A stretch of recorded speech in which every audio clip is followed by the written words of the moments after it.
Ça y est, c'est parti, on est en live.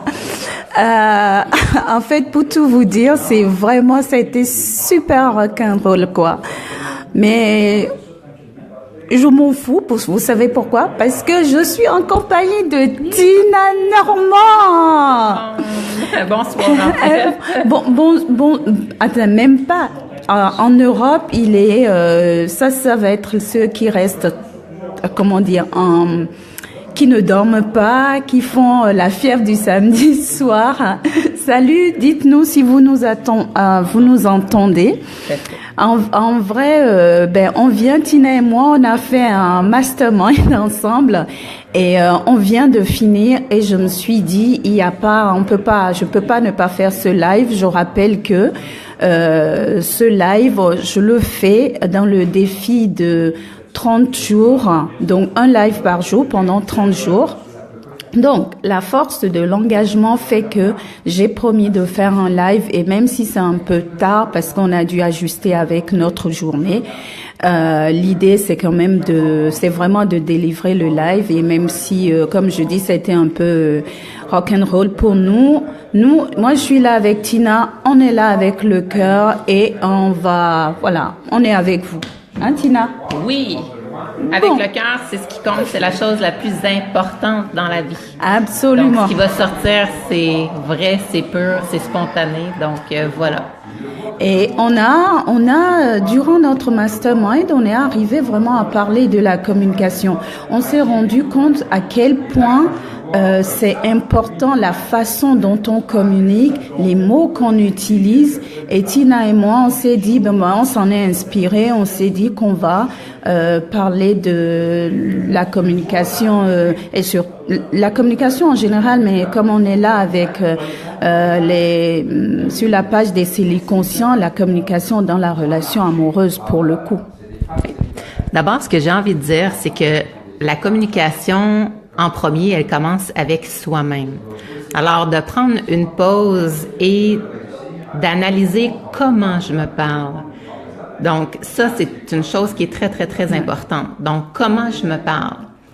On a eu la chance de voir une publicité cette semaine de Dove qui démontrait des femmes dans la façon dont elles se parlent et tout ça.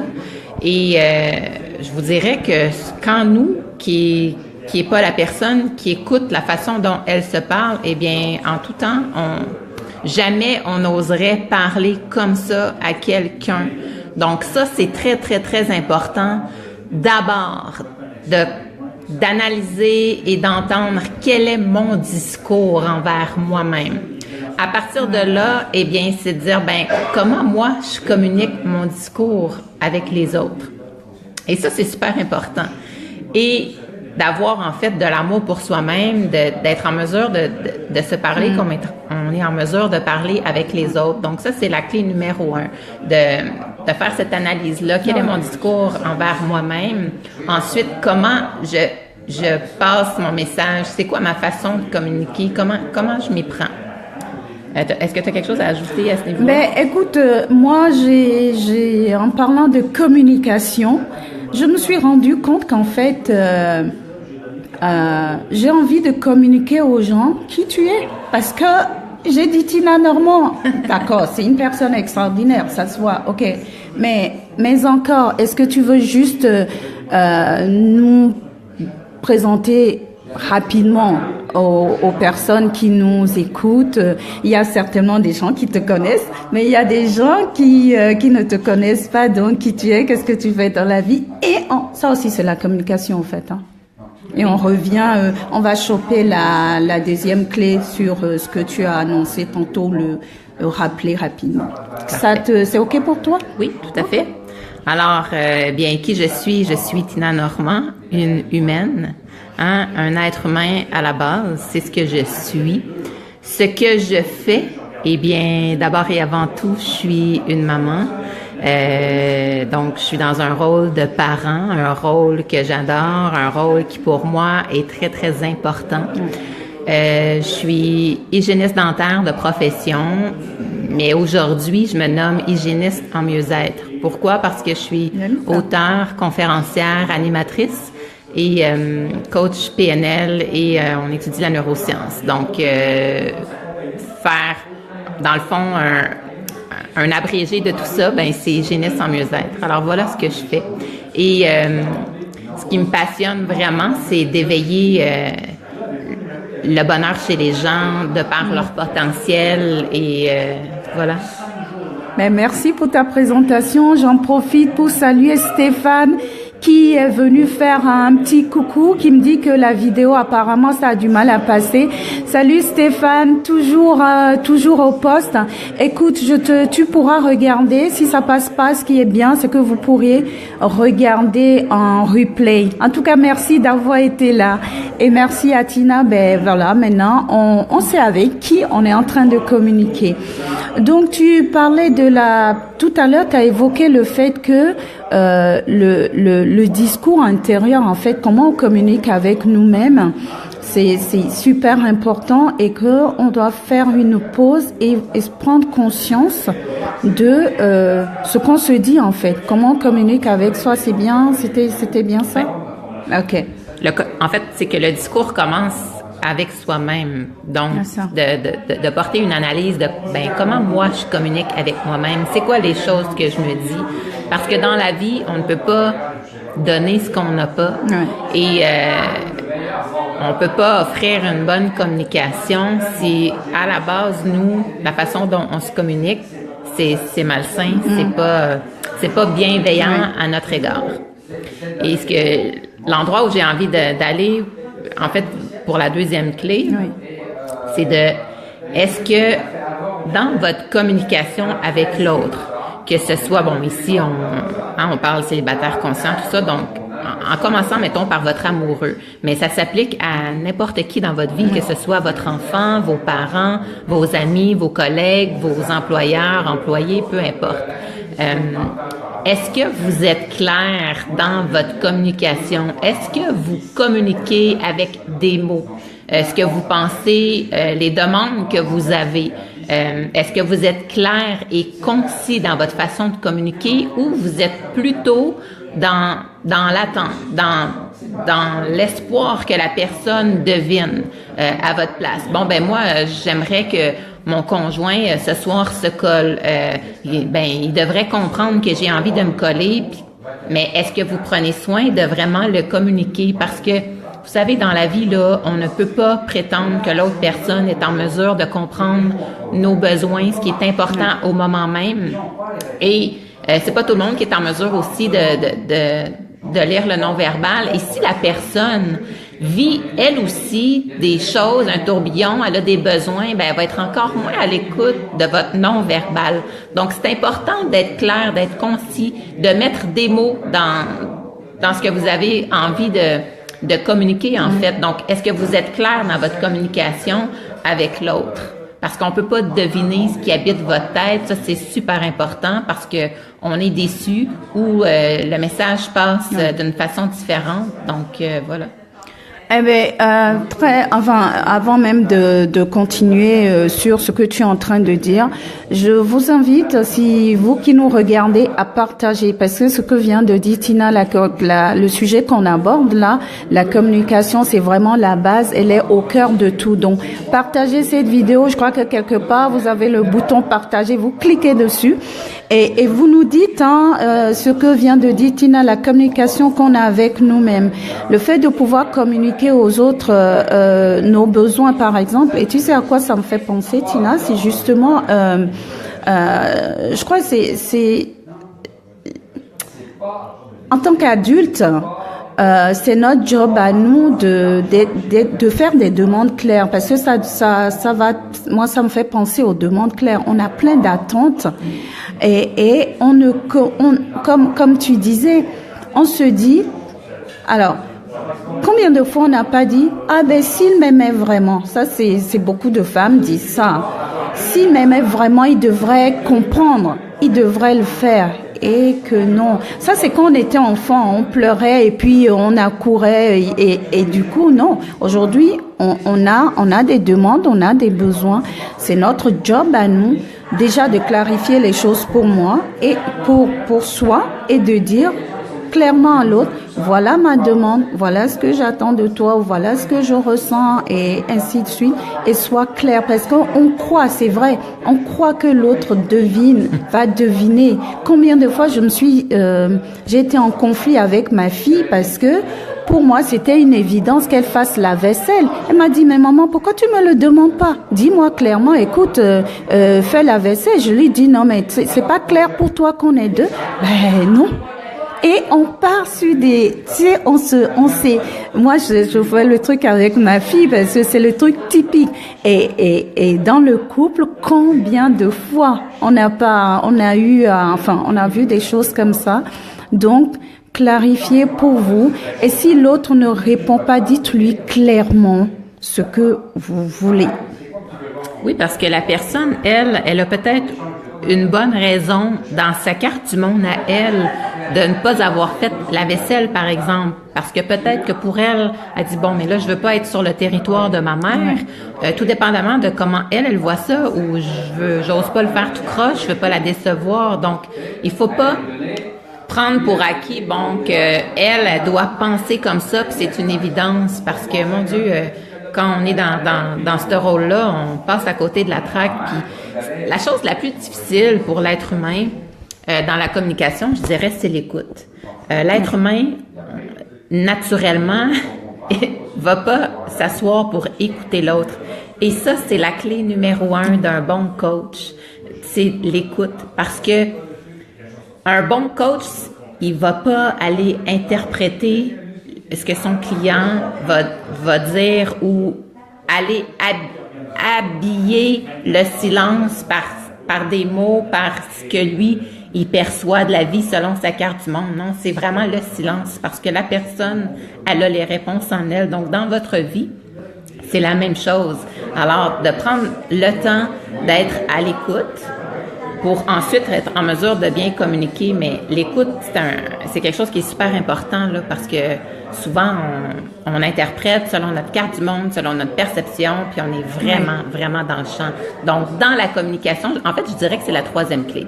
D'abord, c'est vraiment comment je me parle. Oui. C'est quoi les mots que j'utilise à mon égard pour ensuite être en mesure d'avoir cette même bienveillance avec les autres parce que ce qu'on a, on est en mesure de le donner. La 2e clé, c'est vraiment de dire, est-ce que je suis claire et concise dans ma communication verbale? Est-ce que je communique clairement d'une façon concise par des mots mes besoins, ce que j'ai envie avec les gens dans mes relations interpersonnelles? Et la 3e clé, c'est est-ce que dans la communication, je fais place à l'écoute aussi pour être en mesure de comprendre quels sont les besoins de l'autre? Parce que si je passe mon temps à couper la parole ou aller tout le temps vers ma perception, ma carte du monde, eh bien, la communication est à sens unique. Donc, ça fonctionne pas non plus. Donc, la 3e clé, je dirais que l'écoute, c'est super important dans la communication. Et d'ailleurs, l'écoute, quand je regarde, aujourd'hui, on a eu un niveau d'écoute ici, c'était un truc de dingue. J'ai jamais vu ça, quoi. Et moi, je dis toujours, l'écoute, c'est l'un des plus beaux cadeaux qu'on peut faire à quelqu'un. Mais vraiment, ça veut dire faire abstraction de soi. Et juste être là, écouter ce que dit la personne, ne rien enlever, ne rien rajouter. C'est un sacré exercice, hein, même dans une communication, de dire, OK, pendant 1 minute, pendant 5 minutes, je vais être dans cette écoute vraiment avec l'autre. Et c'est quelque chose c'est une énergie qui se dégage tout de suite. L'autre le ressent. Et même une communication qui peut être en train de prendre une tournure de vinaigre, là, parce que on a pris le temps de rentrer dans cet espace d'écoute, c'est dingue ce que ça peut basculer tout de suite parce que l'autre se sent, comme tu disais tout à l'heure, pas jugé ou bien entendu. Et il y a une magie qui s'opère. Mais bon, je dis pas que c'est facile. Mais y penser, parfois, moi je sais que je reviens encore avec ma fille, que j'ai pu éviter des situations, je voyais le truc venir, j'ai pu juste prendre une respiration et je dis, OK, Michette, écoute ce qu'elle est en train de dire. Et là, c'est quelque chose, en 1 minute, je me replace et je me mets à son écoute et ça décante la situation, enfin la communication qui pourrait virer à une sorte de massacre. Oui, et dans le fond, quand on prend le temps de s'asseoir et d'écouter, qui est une compétence qui se développe en fait parce que c'est pas évident quand on n'est pas habitué d'écouter, donc c'est une discipline en soi. Et vous savez que la discipline, c'est comme un muscle, ça se travaille, c'est une compétence. Donc, quand on veut que notre muscle soit défini, eh bien, on l'entraîne. Alors, l'écoute, c'est quelque chose qui se développe, qui s'entraîne. Et quand on est dans l'écoute, eh bien, c'est tellement beau parce qu'il y a tellement de belles réponses, de belles choses qui se passent. La personne, oui, se sent écoutée, mais se sent aussi respectée, se sent aimée. Oui. Et tout à coup, là, chaque fois que moi, dans l'écoute, que j'ai envie de glisser un mot, de dire quoi que ce soit, ou d'interpréter, je me rends compte que je suis complètement dans le champ. Parce que la personne, c'est pas vers là qu'elle s'en allait. J'avais envie d'habiller le silence qu'elle amène ou la pause qu'elle prend pour vraiment bien mettre le mot juste, en fait, sur ce qu'elle veut exprimer. Donc, c'est vraiment précieux, l'écoute, parce que c'est du temps. Puis le temps, Dieu sait que c'est la chose qui est très, très précieuse, qui ne s'achète pas.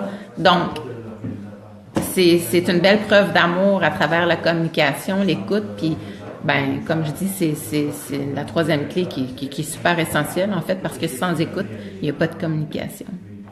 Oui, c'est vrai. Je sais pas, on communique quelque chose, je sais pas, on est en interaction, mais bon, je crois que c'est Jean-Jacques Crèvecoeur, ça me rappelle que quand tu émets, ça doit aller vers l'autre partie. Mais quand c'est brouillé, et c'est pas parce en vrai, quand on regarde, c'est pas parce qu'on parle qu'on communique. Ça rejoint ce que tu viens de dire, en fait. Oui. Parce qu'on peut parler pour dire n'importe quoi, comme l'expression vient, les bottines ne suivent pas les babines. Là. Aussi, là, c'est totalement vrai. Combien de gens qui parlent pour parler, là, mais que quand on regarde les actions, c'est pas cohérent avec les mots qui ont été dits. Là. Ah, tout à fait. Alors, est-ce que tu aurais une autre clé ou bien t'en as envie d'en parler 2-3 parce qu'en vrai, on n'est pas, on propose ces clés là, mais bon, il y en a des tonnes. C'est un sujet qui est vaste. Là, on prend quelques minutes juste pour avoir cet échange là, mais parfois, il en faut pas beaucoup. Il suffit juste de penser à ça. Ça permet aussi, même si on n'est pas, comme tu disais, Tina, même si tu es célibataire, déjà toi-même t'écouter. Ça, c'est déjà ça. Et puis, on peut aussi regarder, tiens, comment j'ai écouté jusque-là, comment dans ma relation là d'avant, comment j'ai l'habitude d'écouter. Tu vois, les partenaires, ils viennent bien nous titiller, mais ceux qui nous titillent très bien aussi, ça s'appelle les enfants. Ça, c'est les deux choses, mais t'as pas de recette, quoi. Voilà, moi, de mon expérience, le partenaire, ok, mais alors les enfants aussi, ça y va. Hein. C'est pour ça que j'ai parlé de ma fille. Et combien de fois je me suis rendu compte qu'en fait, c'est le même comportement que je peux avoir avec ma fille, on parle d'écoute ou autre, et que c'est la même chose que j'ai pu faire avec un partenaire, quoi. Donc, qui est partenaire ou pas, l'écoute, déjà rien que commencer à s'écouter, à écouter comment on communique avec nous-mêmes, c'est énorme. C'est notre formateur ce week-end disait, mais si la façon dont on se parle, on communique avec nous, on communiquait comme ça avec nos amis, on n'aurait pas d'amis. Non, puis c'est tout à fait vrai. Puis dans le cas de gens célibataires, c'est une clé qui est très, très importante de voir, écoute, comment moi je me parle, comment je suis, et à quel niveau, moi, ma bienveillance, sur l'égard que j'ai envers moi-même. Donc, si ça, en partant, c'est pas beau, c'est des choses que tu ne dirais pas au prochain, bien, c'est difficile de communiquer puis d'entrer en relation avec une personne pour bâtir quelque chose, hein, que ce soit un genre de date ou peu importe, ben de partir de ça, je suis pas convaincue que, tu sais, ça se ressent. Donc, en étant justement célibataire, moi, je trouve que c'est un privilège, c'est un moment précieux, justement, pour apprendre à se connaître, pour prendre du temps, pour travailler à devenir une meilleure personne. Et à travers le sujet d'aujourd'hui, qui est la communication, eh bien, ici, maintenant, dans ton célibat, c'est quoi, toi, ton discours envers toi-même? Comment tu communiques? Et quand ça, tu pourras dire que c'est beau, que c'est bienveillant, eh bien, tu vas être en mesure de bien communiquer avec ton prochain, puis, qui sait, trouver l'amour de ta Absolument. vie. Parce que la communication est inspirante, elle est lumineuse. Donc, partout où il y a de la lumière, c'est attirant. Donc, c'est à réfléchir. Moi, je dirais que on pourrait arrêter là. Absolument. Puis, vous avez des questions. Écoute, c'est en émergence, là, le sujet. On a partagé 3 clés. C'est les 3 clés qui inspirent au moment présent. Et partagez vos questions. Ça fera un plaisir de répondre et tout ça. Et s'il y a à avoir un autre live pour aller un peu plus loin avec d'autres stratégies, peu importe, ben ça sera ça. Absolument, Tina, elle a dit, et moi j'en profite pour vous dire, en parlant de communication, je vais communiquer à travers une conférence le mercredi 25 octobre, donc la semaine prochaine à Montréal. Le sujet de la conférence est de la célibatite à la célib-conscience, vivre autrement son célibat. Donc, étant donné l'heure qu'il est, ce message est essentiellement adressé aux Québécois. Donc, si vous-même ou vous connaissez des personnes qui sont à Montréal ou en région, écoutez, partagez l'information, ça me ferait un réel plaisir de vous recevoir, de vous voir. Je mettrai le lien de la conférence dans les commentaires, donc vous pouvez vous inscrire directement sur Eventbrite. Et comme Tina vient de le dire, s'il y a des questions, écoutez, on se fera un méga plaisir de vous répondre. Donc voilà, je vérifie qu'il n'y a pas, il n'y a pas d'autres commentaires. En tout cas, n'hésitez pas, envoyez-nous nos questions, vos commentaires, vos partages. Et si vous avez des clés qui fonctionnent pour vous, quant à la communication, on serait ravis aussi proposez-nous vos clés. Voilà. Donc, en attendant de vous retrouver demain, même si c'est dimanche, même si je ne sais pas encore comment ça va se passer, vivez pleinement et consciemment. Et moi, je vous retrouve demain à 13h30. Allez, consciemment votre... Merci, Tina. Allez, ciao, ciao.